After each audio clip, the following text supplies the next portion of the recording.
So, welcome to today's webinar on lifestyle and brain health, what makes a difference, and when choice has limits. So, for those of you who are new or who don't know much about the Brain Foundation, welcome, and I'd like to talk a bit about what we do. So, our primary goal is to fund high quality Australian research into brain diseases, disorders, and injuries, with the ultimate goal of improving patient outcomes. Secondly, we provide medically reviewed resources about brain conditions that anyone can use to learn more about a particular disorder, and this includes the articles on our website and also resources like this webinar and other Brain Awareness Week content. And lastly, we raise awareness about the impact of brain diseases and advocate for patients. And to showcase a little bit more about us and what we do throughout Brain Awareness Week, I'll be highlighting a different project or resource each day. And today I'd like to highlight our awareness toolkit. This is something that we put together for this year's event to make it easier for people to participate in Brain Awareness Week in a way that best suits their needs and how they want to take part. So for workplaces, community groups, or even schools. We put together a kids activity booklet, posters which can be printed out, social media, images, and much more. So some of you might have already accessed the toolkit, but if you haven't checked it out yet, we'd encourage you to please go and have a look. There's still plenty of time to get involved, and you can access it via the event page under resources. And just to make sure everyone's in the right place today, who is this webinar for? This is for anyone who is interested in improving their brain health. If you want to understand more about brain diseases, disorders, or injuries, and if you want to ask a question. Now I'd like to introduce today's speaker, Dr. Susanne Roehr. Dr. Roehr is Associate Professor of Epidemiology and Social Determinants of Dementia at the Centre for Healthy Brain Aging, UNSW Sydney.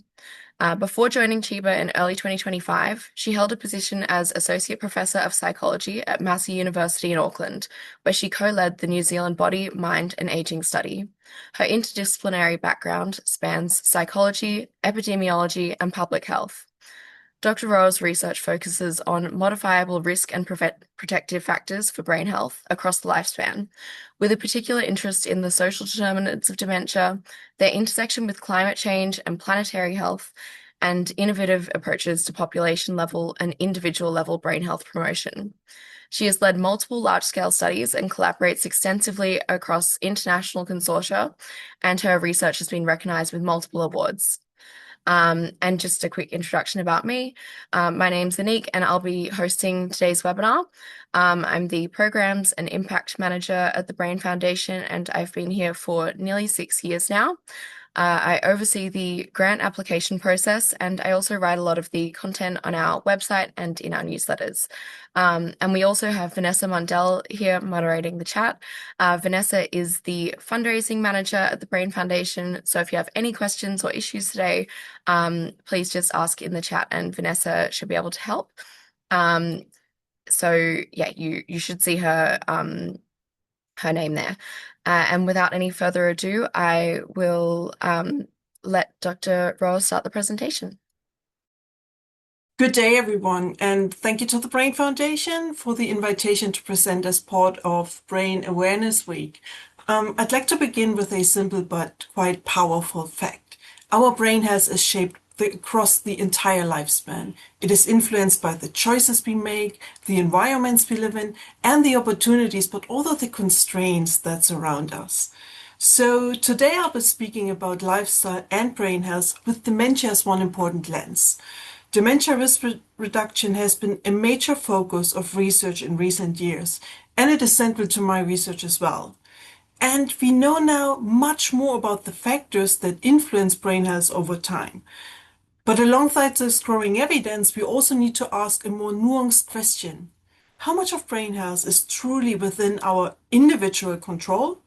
And when are choices shaped or limited by social, economic, and biological realities? So this talk is not just about lifestyle and risk factors, it is also about understanding what genuinely makes a difference and how we think responsibly about brain health, without oversimplifying it. But first, I'd like to begin by acknowledging the traditional custodians of the land from which I join you today and pay my respects to the elders past and present. And I also extend that respect to Aboriginal and Torres Strait Islanders peoples here today. So, when we talk about brain health, we are not simply talking about the absence of disease. Health is not the same as not being ill. Brain health is about how well we think, how we regulate emotion, how we connect with others, adapt to change, and how we maintain a sense of purpose and agency across the decades of our lives. The World Health Organization defines brain health as the state of brain functioning across motor, sensory, tactile, cognitive, and emotional domains, allowing a person to realize their full potential over the life course. I find that life course perspective particularly important. It reminds us that brain health is dynamic. It develops, it can be shaped and supported, but it can also be constrained long before a clinical diagnosis is ever made. And dementia is one important outcome. But brain health begins long before a diagnosis, and we need to keep that in mind. This figure shows brain function across the lifespan. In early life, we build capacity and we rise toward a peak. In adulthood, we try to maintain that level as much as we can.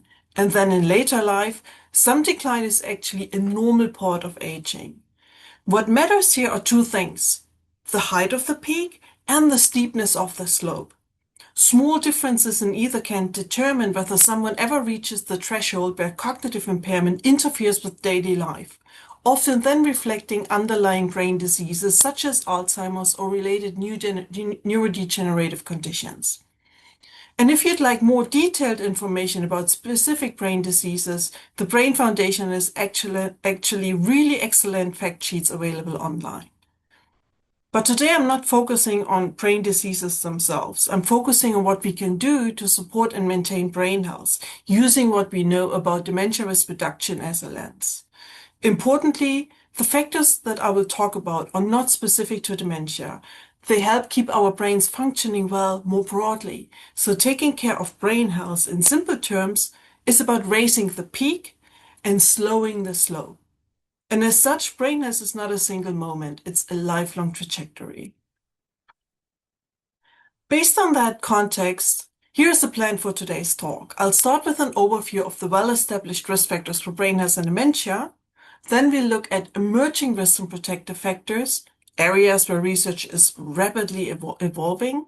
And we'll explore what each of us can do to support brain health. And eventually, why dementia risk reduction in the end is not just about individual effort, but also about broader social and environmental conditions. And then I will close with some key takeaways. So I want to cover quite a lot today, so let's jump right in, looking at established risk factors for brain health and dementia. So in research on brain health, one of the most influential frameworks comes from the Lancet Commission on Dementia Prevention, Intervention and Care. The Commission first introduced this life course model in 2017, which kind of tells you that this whole research field is actually still quite young. But the model has been updated twice since that as new evidence has emerged. It brings together data from large longitudinal cohort studies, systematic literature reviews, and global prevalence estimates of dementia to identify factors across the life that influence the risk of dementia. So in its most recent update from 2024, the model identifies 14 modifiable factors across the lifespan. These are less education in early life, hearing loss, high cholesterol, depression, traumatic brain injury, physical inactivity, diabetes, smoking, hypertension, obesity, excessive alcohol consumption in midlife, and social isolation, air pollution, and visual loss in later life. Now, although this model is mostly presented specifically in relation to dementia, these factors are not unique to dementia. I'm going to emphasize this a lot throughout my talk. They reflect broader determinants of brain health, factors that influence how well our brain functions, adapts, and ages over time. So this commission estimates that up to 45% of dementia cases worldwide may be associated with this set of modifiable factors. And while the headline number refers to dementia, the broader message is about supporting healthy brain trajectories long before disease develops. To make this long list of factors easier to understand, we can group them into broad categories. First, lifestyle. Things like physical activity, smoking, alcohol use, and social connection. Second, health factors, including conditions such as hearing loss, depression, diabetes, or high blood pressure. And third, environmental and social context, factors like education in early life and air pollution that shape our lives from the outside. When we look at it this way, we see that brain health is not determined by one single behavior or one single diagnosis. It is shaped by the interaction between how we live, our physical and mental health, and the environments we grow up and age in. And these factors don't operate in isolation. They overlap and influence each other, and together they shape our brain health over time. In light of the Lancet Life Course model, you have probably already heard many of these more familiar tips of how you can keep your brain healthy. Be physically active, don't smoke, stay socially connected, keep your blood pressure under control, and don't drink too much alcohol. None of this is really new, and these recommendations are grounded in really strong scientific evidence, so they genuinely matter. And if there's one practical takeaway already from today's talk, it is that these actions are worth investing in. They support not only brain health, but overall health and well-being. However, the Lancet Commission model is not an exhaustive list. It includes only those factors that meet very strict scientific criteria. The Lancet Commission applies very conservative thresholds to ensure that only the strongest and most consistent evidence is included, especially because this report guides policy and practice all around the world. But science does not stand still, and there are other factors where evidence is growing quite rapidly, factors that also have been shown to influence brain health, even if they are not yet formally included in the model. So let's now look at some emerging risk and protective factors, area where research is expanding and helping us to better understand how to support brain health across the lifespan. One emerging factor that may not be a surprise to you is diet. You may have heard about the Mediterranean diet, the DASH and MIND diets as examples for a diet that supports brain health. And these diets have similar core features.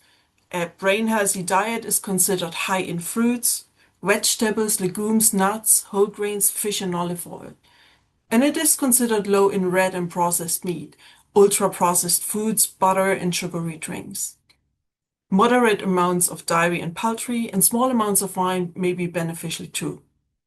Albeit, the alcohol component is increasingly challenged, and more novel recommendations are actually moving away from suggesting any beneficial effect of alcohol consumption. What's also important to note is that these suggested diets are very much rooted in certain Western diets, but the core features can be understood as guiding principles that can be translated into different cultural diets, while we are also still learning about novel dietary aspects from non-Western diets, such as turmeric, curry, or kimchi. But the suggested features listed here help to reduce the risk of cardiovascular diseases and diabetes, both risk factors for dementia, and they also provide antioxidants and anti-inflammatory compounds which can help slow brain atrophy. Sleep is another crucial area, but also quite complex to research. It's not only about sleep duration, but also about sleep quality, the architecture of the sleep, circadian rhythm, and daytime patterns. Changes in REM sleep and slow wave sleep, which is considered deep sleep, are crucial for memory consolidation and clearance of brain waste products like beta amyloid, which is central to Alzheimer's disease. So reduced slow wave sleep is associated with greater accumulation of Alzheimer's pathology. The figure you see here shows results conducted by researchers at Harvard Medical School who studied more than 2,800 individuals aged 65 years and older to examine the relationship between their self-report of sleep duration in 2013 and their development of dementia and/or mortality 5 years later. And it showed that individuals who slept between 6 and 8 hours per night had lower dementia risk than those who slept shorter, defined as 5 hours or less, or those who slept quite long, here defined as 9 hours per night or more. So, sleep duration is one of many aspects of sleep that is an important element for brain health. Not yet recognized by the Lancet model, but showing strong evidence is the importance of cognitive training and cognitively stimulating leisure activities. So beyond formal brain training programs where you can undertake computerized brain training, cognitively engaging activities in your leisure time really matter. Think of reading, playing an instrument, learning a new language, or playing games. These are all active activities that stimulate and challenge the brain. And some leisure activities like gardening, engaging with arts, dancing, volunteering, or joining clubs are especially powerful because they combine mental stimulation with social connection and sometimes even physical activity. But even everyday activities can be quite cognitively stimulating, like using maps, managing your finances, writing, or learning to use new technologies. So if you ever feel frustrated about any such task, remember they train your brain. A largely underestimated risk factor is stress, especially if stress is experienced chronically. So when your stress response stays switched on for too long, cortisol levels remain quite high. And this wears down memory systems in the brain, fuels inflammation, and disrupts sleep and heart health. Stress is pretty much the body's alarm system. It is a signal of the body to saying when it stays switched on for too long, it can fuel negative emotions such as anger, anxiety, nervousness, or worry, which then often plays out negatively in a stressed person's everyday life. On the positive side, emotional well-being and having a sense of purpose are considered protective. Positive emotions lower stress, they improve sleep, and they support healthy lifestyle choices. So a strong sense of purpose builds resilience and helps the brain adapt as we age. Many cultures actually weave purpose into daily life. For example, the Japanese idea of ikigai, a reason for being, or similarly, Aboriginal and Torres Strait Islanders peoples emphasize connection to community, to country, to culture, and to spirit as central to well-being across the lifespan. And these are emerging as strong protective factors and reinforce that brain health is deeply shaped by social and cultural life, not just biology. However, brain health is not only shaped by all these individual lifestyle and health behaviors we just discussed. It is also shaped by the conditions in which people are born, grow, live, work, and age. This drone photography here shows a scene in Mumbai, India. The same city, same climate, the same moment in time. On the left, you see extreme density, polluted water, no physical space, no green space. On the right, you see spacious courtyards, trees, airflow, access to light and shade. Two environments which reflect two sets of possibilities. We often speak about brain health as if everyone has the same starting point or the same opportunities, the same time, safety, and access to health supportive environments. But where you live shapes what is possible. Some environments enable health almost automatically, while others make healthy behaviors nearly impossible.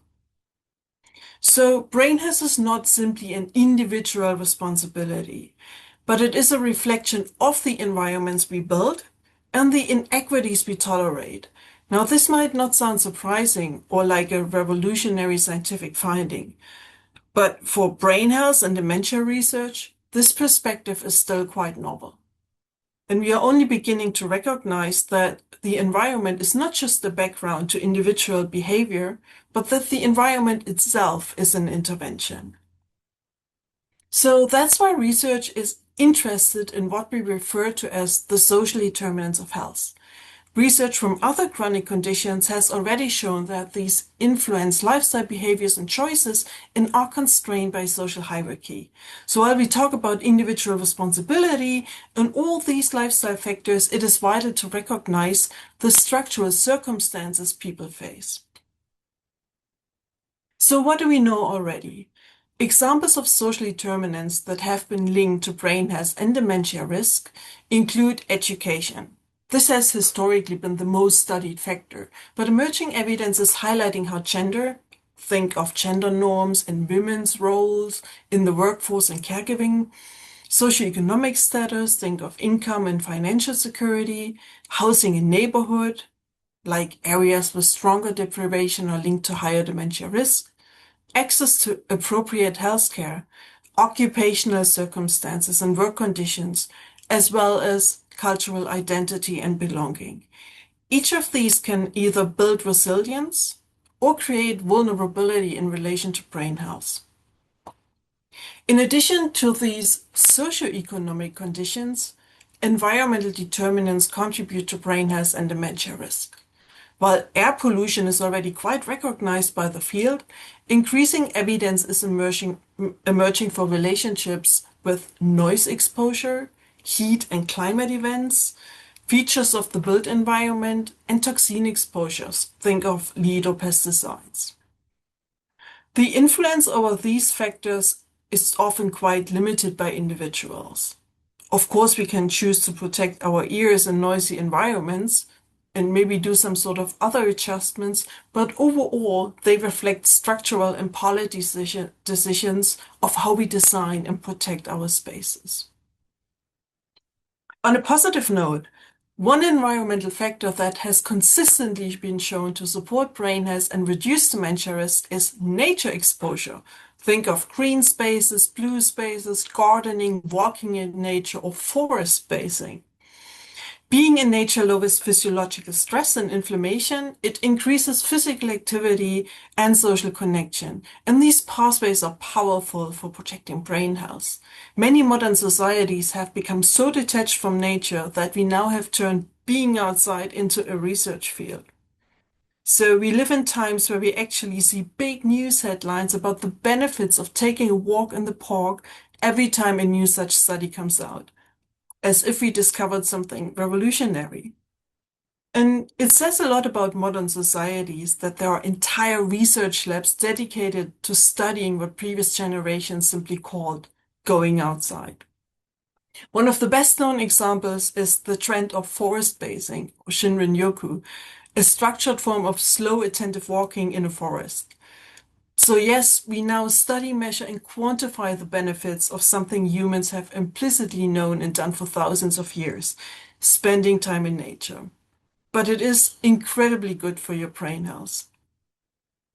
So overall, what we do see more and more from studies investigating links between social determinants, lifestyle factors, and brain health is that these broader factors may outweigh or weigh more heavily than some of the lifestyle factors, but it's still an early area under investigation.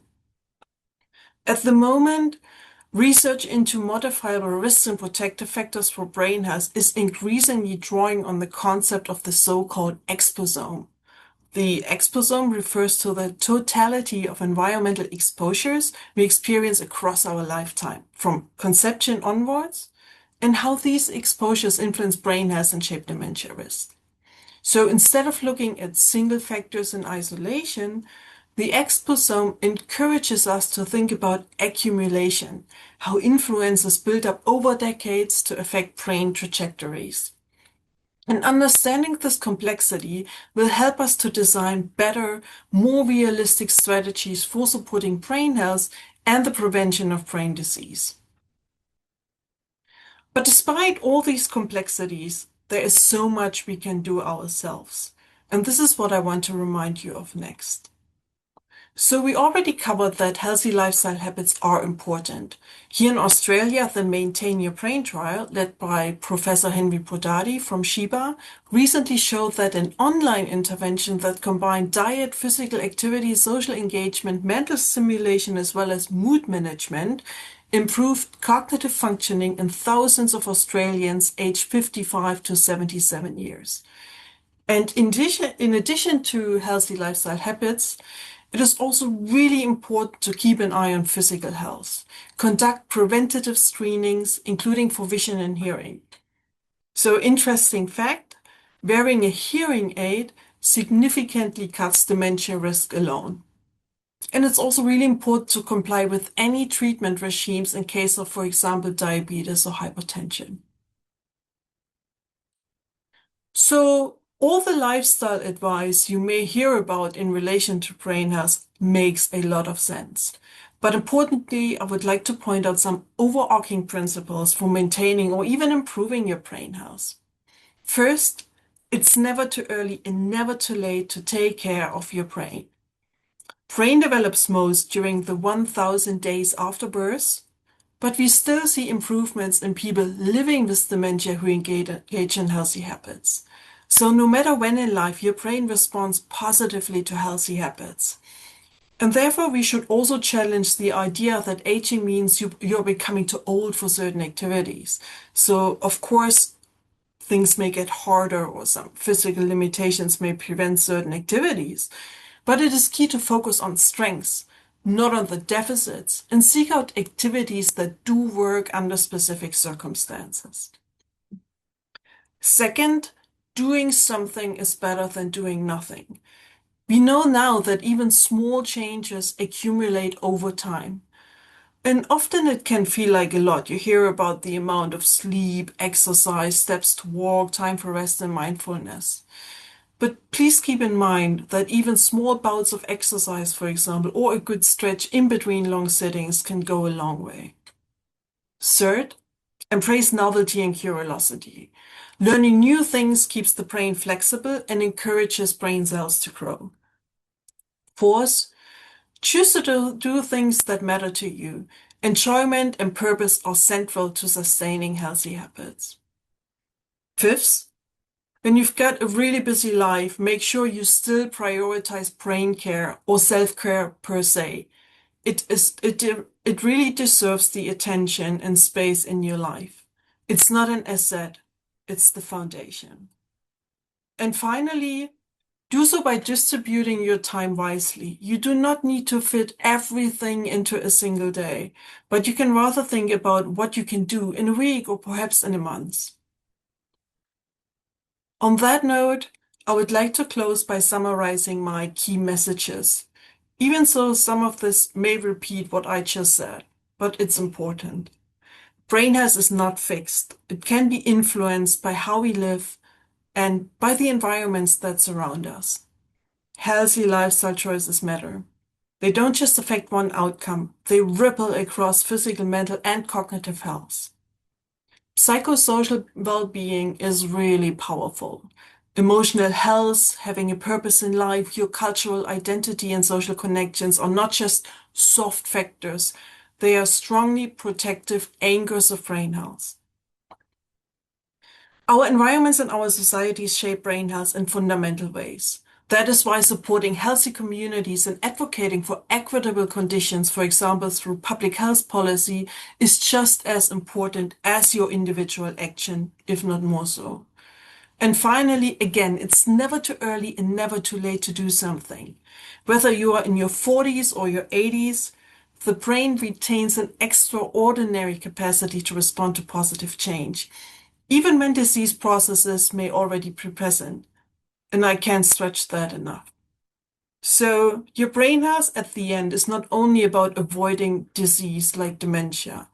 It's about creating the conditions that allow you to live better, more connected, and more meaningful lives at every stage of your life. And by that, I would like to thank you very much for your attention. I really appreciate your engagement and interest, and I'm happy now to take your questions. Thank you.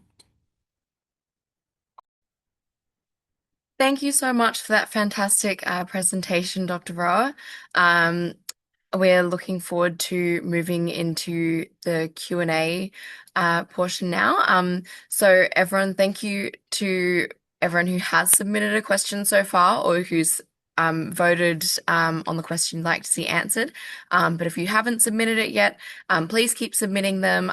We'll continually refresh the Q&A throughout. But yeah, thank you so much for a fantastic presentation, Dr. Roa.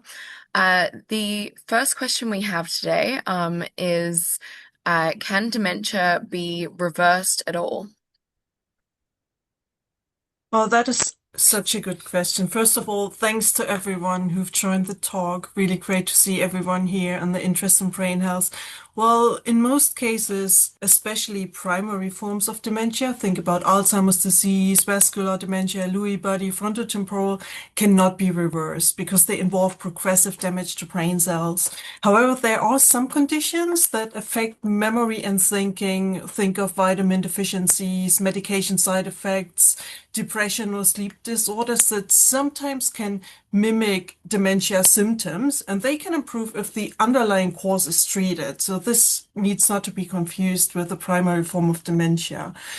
So, but when it comes to these primary forms, what's really important is early diagnosis. And then there are some treatments that can actually help manage symptoms and in some cases even slow progression, which really depends on the type of dementia. And then doctors might be able to prescribe some meds and support memory and thinking through that. But at the end of the day, what really helps is all the lifestyle factors that we've talked about. So even after diagnosis with dementia, it's really important to stay physically active, stick to a healthy diet, remain socially engaged, etc., because that can really help support brain health and slower cognitive decline and improve quality of life. Thank you. The next question that we have is from Rosie, and she asks, do brain training apps actually work?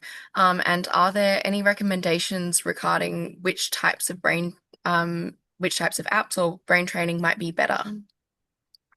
That's a really good questions. Well, we do have evidence from research that brain training apps can be helpful, but they are alone not the magic solution. At the end of the day, it's a combination of habits across different lifestyle domains. But we do see studies that show that some sort of gamified applications can improve performance on specific tasks, such as memory puzzles or attention games.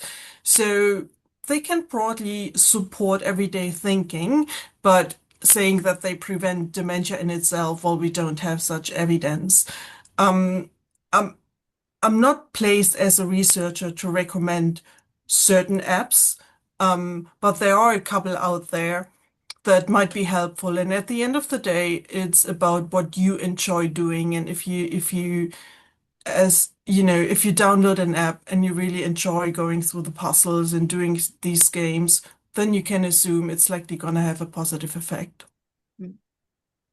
It's a fantastic sentiment, and I guess with a lot of those techniques, it's kind of a through line that you've discussed throughout your presentation with, different brain health strategies that people might choose to follow.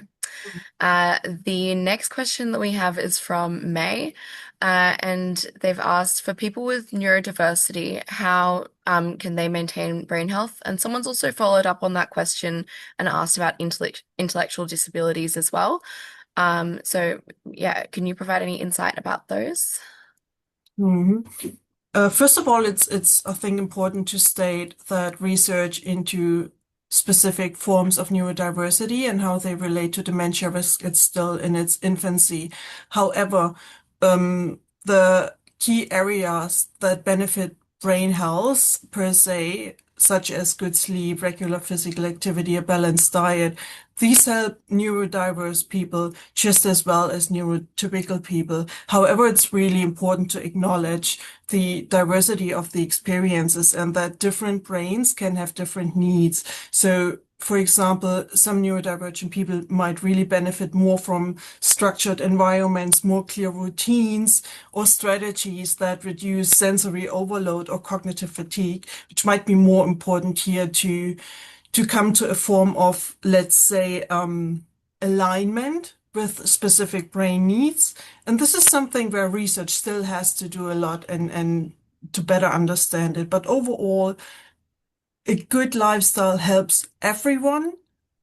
And then we need to look at specific needs and better understand these and come up with strategies where we tailor them to these diverse brains because the diversity of these brains, and I'm saying this as a researcher, is actually really beautiful. And the way we think and act and see the world coming from neurodiversity is something that we need to embrace and support rather than try to push into kind of like guidelines that are the same for everyone. Lots of work still to do in this space. Definitely. Thank you. The next question that we have is from Caroline, and she has asked what your opinion is about menopausal hormone therapy and how hormone therapy or HRT might be used to prevent or reduce progression in dementia. Mhm. Again, that's an area where we're still learning a lot. Historically, women's health or women's brain health specifically have been under-researched. The whole field is only starting to really look into these specific um, female aspects of brain health and dementia.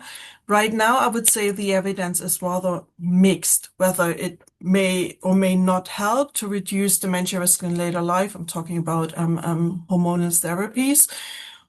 What I would like to say is that a lot of symptoms that women experience during menopause can also mimic cognitive problems such as brain fog, fatigue, concentration problems, memory slip, which are rather attributed to these hormonal shifts that are experienced during perimenopause and menopause, the end of menopause itself. So this does not necessarily mean a risk for dementia or developing dementia. Remember that almost every woman goes through perimenopause and menopause, and only a small proportion will eventually develop dementia. So it's really important to differentiate that.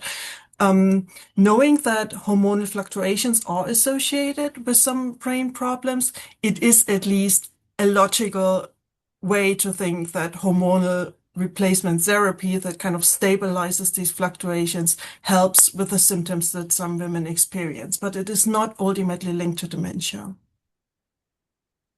Fantastic. That's yeah, interesting to learn about the research and everything in that area. The next question that we have is from Charmaine, who's asked that they've heard that there might be a benefit to having the shingles vaccine. I think we saw a few news articles come out about this last year. And Charmaine's wondering if this is evidence-based, and if so, is there a best age to get the vaccine? Right. Ah, good question. Yeah, that was big all across the news, right? And Mm, there is indeed growing evidence that the shingles vaccine could provide benefits beyond preventing shingles itself. So there has been a big study suggesting that the vaccine might be associated with lower risk of developing dementia later in life. Also, again, it's important to say research is still ongoing to better understand this relationship, and we need more than one synthesis of evidence to be really sure. So the vaccine is, of course, primarily recommended to prevent shingles and its complications, which includes, for example, nerve pain. And it's usually advised for adults around the age of 50 or older when the risk of shingles really begins to increase. So again, the purpose is to protect against shingles, and it may contribute in some forms to healthy aging and brain health, but we cannot conclude that getting the vaccine prevents dementia. mhm. Right. So is it more of kind of like a uh you know, coincidental, I guess, something that is still being investigated, like the cause isn't understood yet. Like I guess correlation versus causation, is that kind of what they're looking at now? Definitely. I mean, Mm, establishing causation is research in mm, research is one of the hardest things to do, especially when you think about a very complex organ as the brain. Brain health is constituted, and I hope this came across in the talk as well, by many, many, many, many, many different factors all across the life course. So it's very unlikely that we will eventually come to a point where we have that one silver bullet that we can just magically apply and dementia is not a thing anymore. So a lot of factors contribute to the risk constellation, meaning the likelihood whether someone may or may not develop dementia in later life. But one cause is not in the picture at the moment. I hope that that's the best answer I can give. yeah. No, no, of course. Great. So the next question that we have is from Mel, and she's asked, could it be implied that if someone has higher levels of resilience and ability to bounce back, um, would they have improved brain health? And I think I'm Um, assuming that she means resilience in the sense of, I guess, em- emotionally or in everyday situations. Mel, please feel free to clarify in the chat if you want to. oh, that's a really good question. Yes, there are different forms of resilience. When it comes to resilience, we usually talk about either cognitive or brain resilience. And what it means is that individuals who have a higher level of resilience, they show an ability to better adapt or recover from any sort of stress or setbacks to the brain. And this is linked typically to such factors as higher education, strong social connections, but also good mental health and all the other lifestyle factors like regular physical activity, healthy coping strategies, how someone deals with stress. And all of this is known to support cognitive function and overall brain well-being. So cognitive resilience at the end of the day means the brain's ability to cope with stress, aging, and even underlying pathology of forms of dementia. Now, again, resilience does not necessarily prevent conditions like dementia, but it helps people to maintain cognitive health for longer and cope better if symptoms occur. So basically, if you cater to your own brain health through a healthy lifestyle, for example, you're building brain resilience.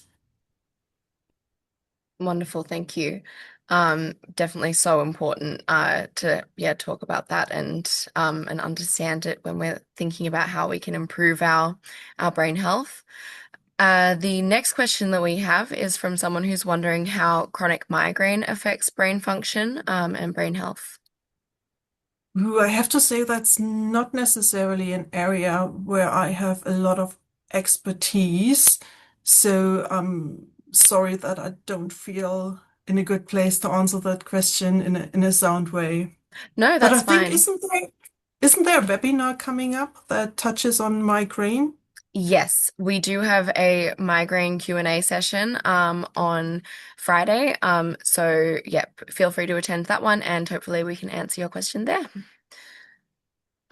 The next question that we have is if there's a measurement that tells you that your brain health is deteriorating, how do researchers and doctors assess that?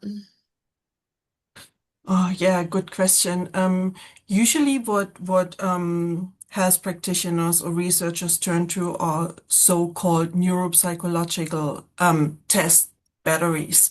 Um, these contain a variety of complex tasks that look at memory function, for example, how well someone is able to recall a list of words immediately or after a certain pause.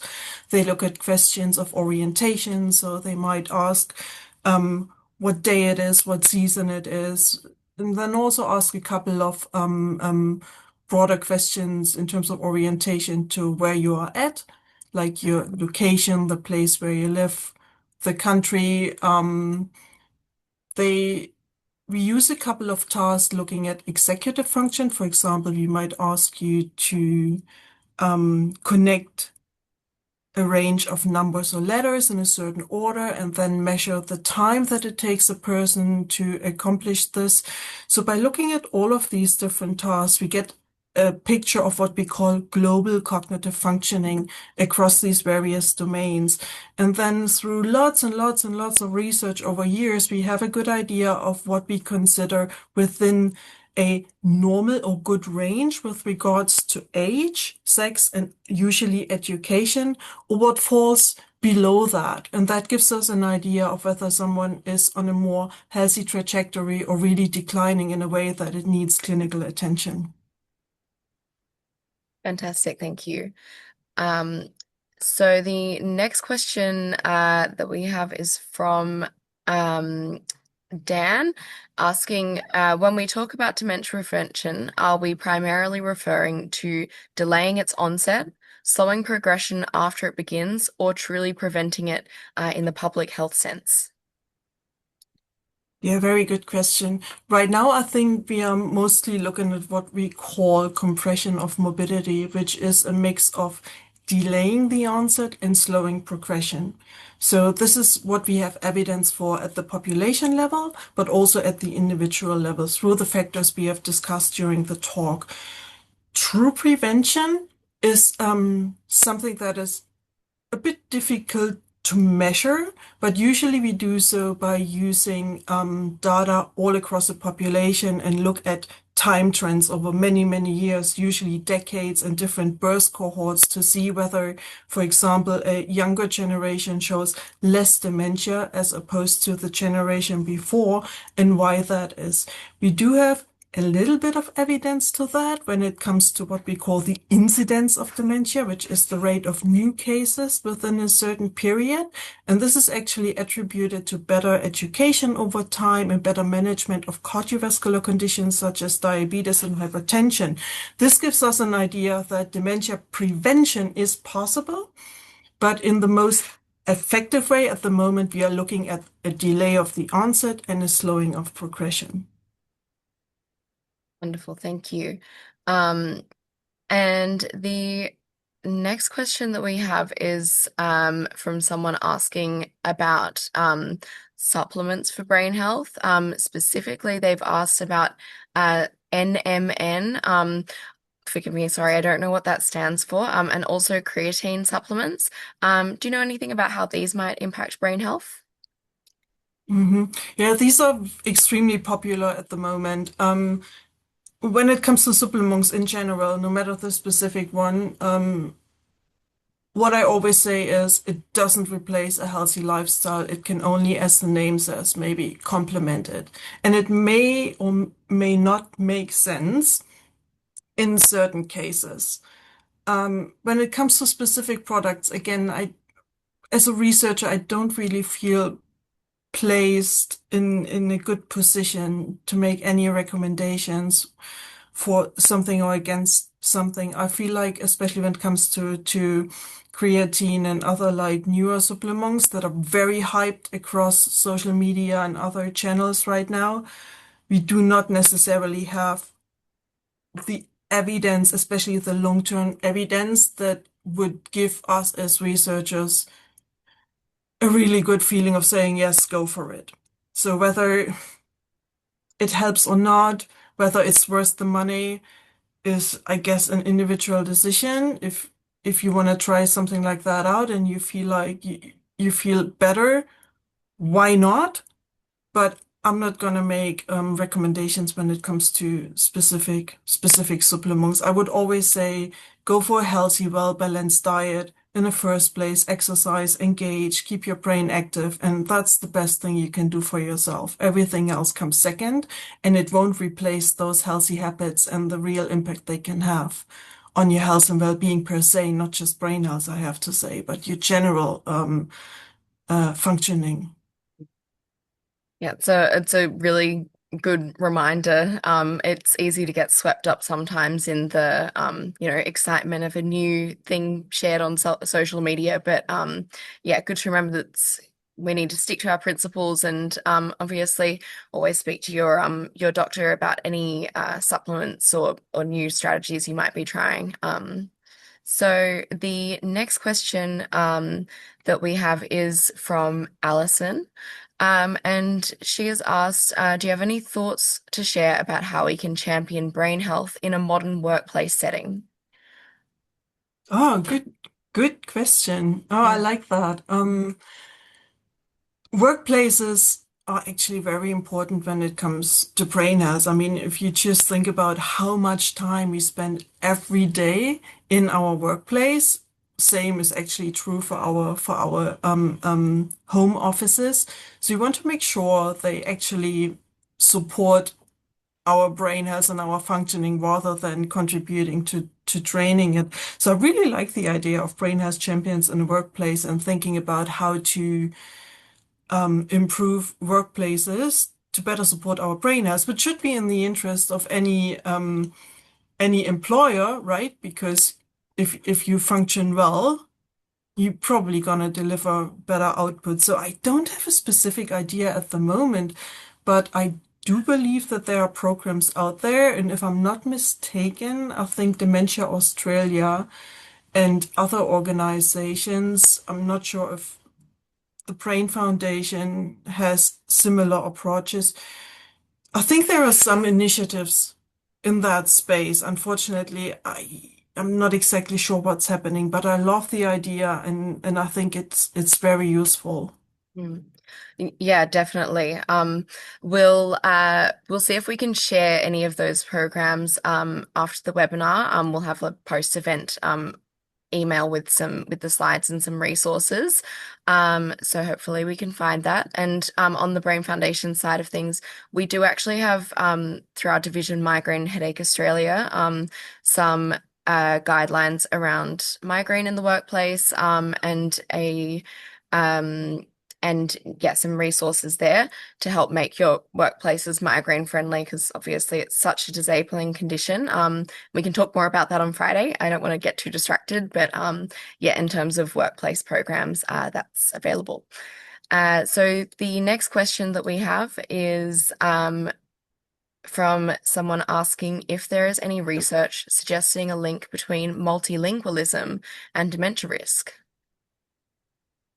Yes, actually, there was just a study published a couple of weeks back that suggested that multilingualism is beneficial to brain health. We also see a lot of studies suggesting that bilingualism is really supportive. So obviously, the switching between languages is a task that is highly stimulating for the brain. So that's why we always say learn a new language if you're not already maybe living in a multilingual household because of an immigration background or whatsoever. So that really helps engaging not just one but several regions of the brain. So you're not just memorizing words in one language but dual language, and then the whole switching like really engages your brain. So um, speaking a different language, learning a language, even later in life, is a really good strategy to get that brain working. Mhm. Yeah, it's definitely a challenge, but worth it.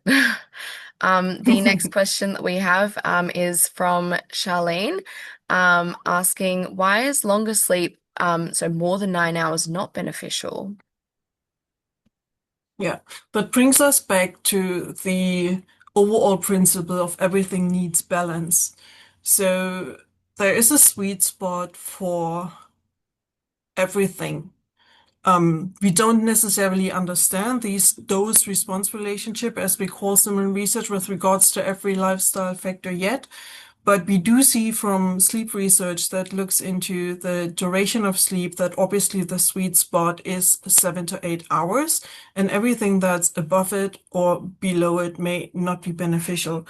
Um, Now, why longer sleep may not be good is a different debate, but often it has been associated also with other conditions, such as, for example, there may be depressive symptoms or any sort of other mood relationships that that just are not helpful. So if you're in that sweet spot of 7 to 8 hours, you're probably best placed. However, I should add that there's also always individual variability. So I know a couple of people who sleep 5 to 6 hours per night and they're perfectly fine.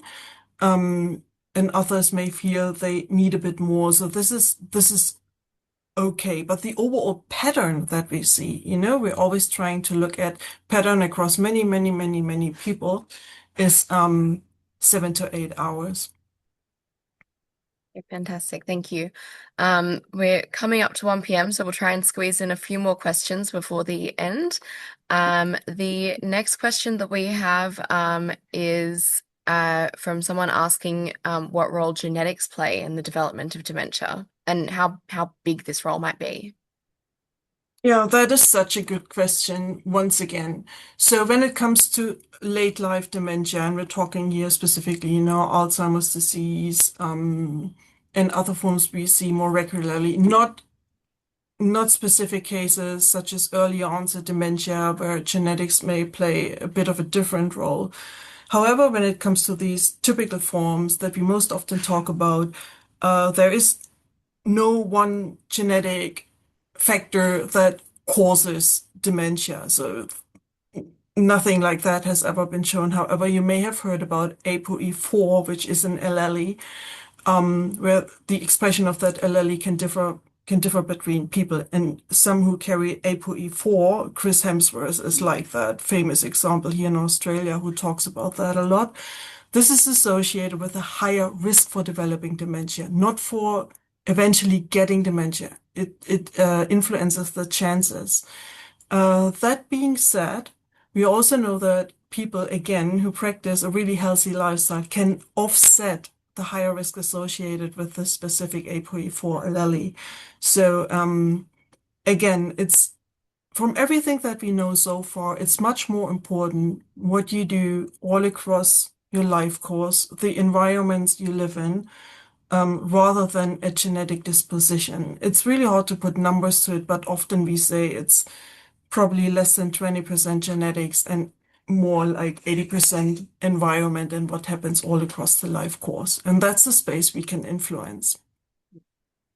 It's a really fantastic thing to keep in mind, especially, it can feel so scary seeing like research that says the genetic risk of dementia and it feels almost inevitable. But I guess we just need to focus on those, that positive approach towards dementia, towards brain health, and focusing on what we can do, rather than, a more doom doom and gloom outlook. So thank you so much.